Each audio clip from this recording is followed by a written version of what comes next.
Ini aku barusan buat puding yang dibuat Kakak Fuji sama Kak Erika, puding matcha cincau. Tuh. Ayo kita coba. Hmm,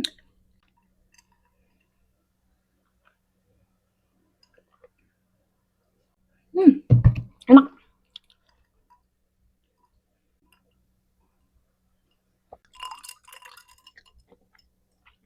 Hmm. Pudingnya matcha dari mom apa lupa creamer, terus diaduk dengan air hangat. Setelah itu aku buat air 200 ml dan setelahnya aku campur dengan susu UHT.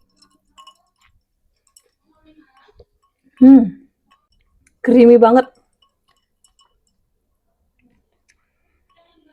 seger, creamy, manisnya juga nggak terlalu manis. Hmm.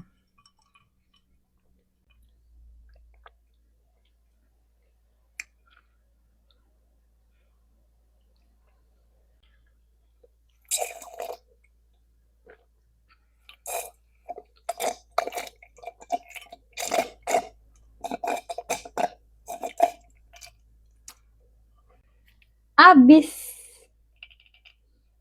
Dadah.